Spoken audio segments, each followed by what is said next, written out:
Star plus show झनक में झनक उस दिन बहुत उलझन में थी। उसके मन में कई सवाल चल रहे थे जिनका जवाब उसे खुद भी नहीं पता था। वह तय कर चुकी थी कि अब और छुपाने से कुछ नहीं होगा। उसे अनिरुद्ध को सारी सच्चाई बता देनी चाहिए और साथ ही मून को भी उसके पिता को सौंप देना चाहिए। लेकिन उसके मन में डर भी था कि अगर अनिरुद्ध ने उसकी बातों पर भरोसा नहीं किया तो क्या होगा।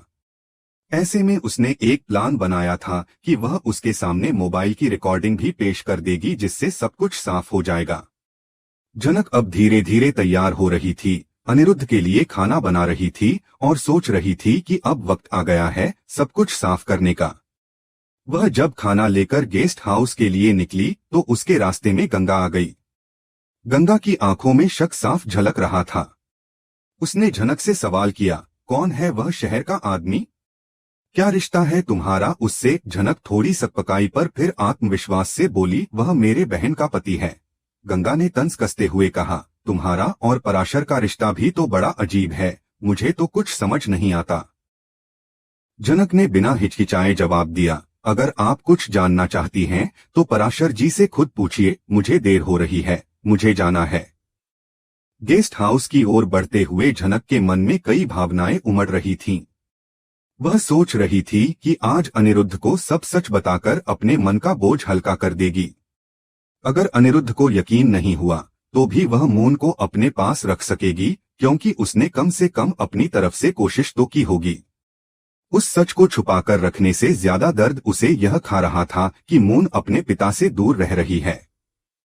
गेस्ट हाउस में पहुंचकर झनक ने खाना अनिरुद्ध के सामने रखा और बोली, खाइए सर जी। अनिरुद्ध उसे देखकर मुस्कुराया और बोला, झनक मेरा मन कर रहा है कि मैं यहीं रह जाऊं हमेशा के लिए। यह सुनते ही झनक थोड़ी चौंक गई और बोली, क्या कह रहे हैं आप सर जी? अनिरुद्ध मुस्कुराते हुए बोला, सच कह रहा हूं और मैं भी जानता हूं कि तुम मुझसे कुछ बात करने आई हो। बताओ ना क्या बात है? झनक ने जवाब दिया, मैं आपको कल बताऊंगी, आपके जाने से पहले। अनिरुद्ध ने हैरानी से पूछा, ऐसी क्या बात है जो आज नहीं बताई जा सकती? झनक ने अपनी आंखें झुका लीं और बोली, आप पहले खाना खाइए। लेकिन अनिरुद्ध ने जिद की, तुम भी खाना खाओगी मेरे साथ? झनक ने धीमे से इनकार कर दिया। उसकी आंखों में एक अलग ही बेचैनी थी। वह बहुत कुछ कहना चाहती थी लेकिन अभी समय नहीं था। खाने के बाद बात फैक्ट्री की चल पड़ी। अनिरुद्ध ने कहा, मैं यहाँ एक फैक्ट्री लगाना चाहता हूँ। झनक बोली, यह लोग ऐसा नहीं करने देंगे। लेकिन अनिरुद्ध ने आत्मविश्वास से जवाब दिया, अगर फैक्ट्री खुलेगी तो यहाँ के लोगों का ही भला होगा और स्कूल भी खुलेगा। स्कूल का नाम सुनकर झनक की आंखों में चमक आ गई। वह खुश हो गई और बोली, सच में सर जी, आप यहाँ स्कूल बनवाएंगे? अनिरुद्ध ने उसकी आंखों में देखते हुए कहा, हाँ, लेकिन इसके लिए मुझे बार बार यहाँ आना होगा और तुमसे भी मिलना होगा। झनक का चेहरा एक पल को ठहर गया। उसने धीमे स्वर में कहा, ऐसा नहीं हो सकता, मैं आपसे बार बार नहीं मिल सकती। अनिरुद्ध ने थोड़ी गंभीरता से कहा, कम से कम एक रात के लिए यहाँ रुक सकती हो? यह सुनकर झनक बुरी तरह चौंक गई। उसकी आंखों में आंसू आ गए और बोली, सर जी, आप क्या कह रहे हैं? मैंने बड़ी मुश्किल से अपनी इज्जत कमाई है। मैं ऐसे कोई कदम नहीं उठा सकती जिससे मेरे आत्मसम्मान को ठेस पहुंचे। अनिरुद्ध ने झनक की आंखों में गहराई से देखा। शायद उसे अपनी बात का असर समझ में आ गया था। वह कुछ कहने ही वाला था कि झनक ने बात काटते हुए कहा, मैं यहाँ सिर्फ मून और आपकी जिम्मेदारियों को लेकर बात करने आई हूँ। मेरे पास समय कम है और मुझे एक एक पल सोच समझकर बिताना है। अगर आप मेरी बात पर भरोसा करेंगे तो मैं आपको आपकी बेटी लौटा दूंगी। अनिरुद्ध ने पहली बार झनक की आंखों में कुछ अलग देखा, एक माँ की ममता, एक महिला की मजबूती और एक इंसान की सच्चाई। उसने झनक से कुछ नहीं पूछा, सिर्फ चुपचाप उसे देखा। झनक ने महसूस किया कि शायद वह तैयार है सच सुनने के लिए। उस रात झनक गेस्ट हाउस से बाहर निकली तो उसका दिल भारी था, लेकिन मन में हल्का सा सुकून था कि उसने अपनी तरफ से कोशिश की। अगला दिन उसके और अनिरुद्ध दोनों के जीवन के लिए बहुत महत्वपूर्ण होने वाला था। एक फैसला, एक सच्चाई और एक नई शुरुआत की ओर पहला कदम। पराशर के घर पर माहौल अचानक से गर्म हो उठा जब गंगा गांव की कुछ औरतों और आदमियों को लेकर आई। उसकी आंखों में गुस्सा था और जुबान पर सिर्फ एक ही बात थी, हमें देखना चाहिए कि नूतन उस शहरी बाबू के साथ क्या कर रही है। गांव की औरतें भी उसके सुर में सुर मिलाते हुए आगे बढ़ने को तैयार हो गईं।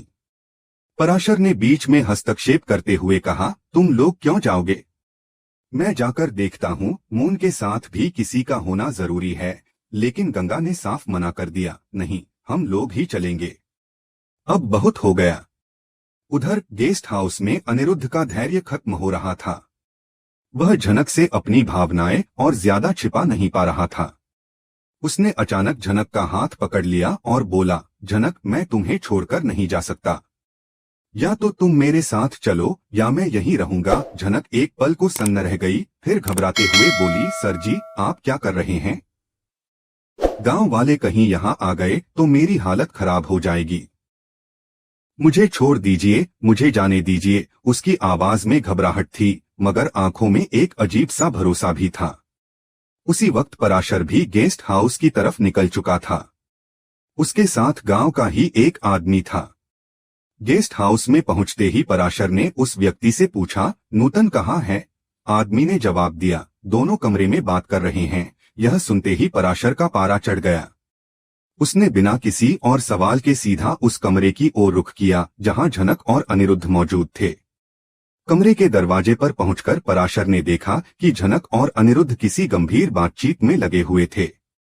झनक के चेहरे पर तनाव साफ झलक रहा था, जबकि अनिरुद्ध उसकी बातों को बहुत ध्यान से सुन रहा था। तभी अनिरुद्ध ने उससे पूछा, तुम कुछ बताने वाली थी ना, बताओ। झनक ने गहरी सांस ली और बोली, सर जी, मुझे एक औरत मिली थी। उसके पास एक बच्चा था और वह बच्चा इस वक्त मेरे पास है। यह सुनते ही अनिरुद्ध थोड़ा चौंका। उसने संदेह से पूछा, उस बच्चे से तुम्हारा क्या लेना देना? वह औरत उसका कुछ भी हो, वो उसका मसला है। लेकिन झनक ने बहुत गंभीरता से उसकी आंखों में देखकर कहा, नहीं सर जी, वो बच्चा उसका नहीं है। अनिरुद्ध ने थोड़ा नाराज होते हुए पूछा, तो फिर किसका है वो बच्चा? और तब झनक ने वो सच कहा जो वह इतने दिनों से छुपा रही थी, वो बच्चा आपका है। यह सुनते ही कमरे में कुछ पल के लिए खामोशी छा गई। अनिरुद्ध की आंखें झपकना भूल गई थीं और उसका चेहरा सफेद पड़ गया था। झनक ने अपना सिर झुकाते हुए आगे कहा, वह औरत वही है जो उस दिन हॉस्पिटल में अपने मायके वालों के साथ आई थी। उसने आपसे झूठ कहा था, उस बच्चे को अपना बताया, लेकिन वो बच्चा उसका नहीं है। वो बच्चा आपके और मेरी जिंदगी का एक हिस्सा है सर जी। वो मून है। अनिरुद्ध के हाथ कांपने लगे, वह कुछ बोल नहीं पा रहा था। उसकी आंखों के सामने बीते दिन घूमने लगे, वो दिन जब वह अस्पताल गया था, वो महिला जो उस बच्चे को लेकर आई थी, और झनक का बार बार उसकी आंखों से कुछ छुपाना। अब सारी कड़ियां जुड़ती जा रही थीं। उसने झनक से धीरे से पूछा, तुम इतने दिन ये बात छुपा क्यों रही थी? झनक की आंखों से आंसू बहने लगे, मैं डर गई थी। मुझे लगा अगर मैंने सच्चाई बता दी तो आप मुझसे मून को छीन लेंगे। मैं उसे किसी भी हालत में खोना नहीं चाहती थी। पराशर यह सब सुनकर सन्न था। वह सोच नहीं पा रहा था कि उसे झनक पर गुस्सा होना चाहिए या उसके दर्द को समझना चाहिए। गंगा और गांव वालों को अब तक इस सच का पता नहीं था, लेकिन यह बात अगर बाहर आ गई तो झनक को गांव में जीना मुश्किल हो जाएगा। अनिरुद्ध ने अपना चेहरा झनक की तरफ मोड़ते हुए कहा, तुमने सही किया जो आज सब कुछ बता दिया। मुझे नहीं पता मैं क्या करूंगा, लेकिन यह जानकर कि मून मेरी बेटी है, यह मेरे जीवन का सबसे बड़ा सच है। बाहर गांव वाले अब गेस्ट हाउस के दरवाजे पर जमा हो गए थे। अंदर का माहौल तनावपूर्ण था।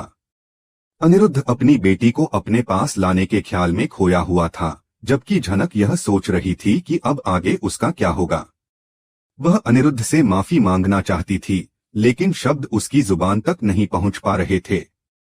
अब देखना यह होगा कि अनिरुद्ध इस सच्चाई को जानकर क्या निर्णय लेता है।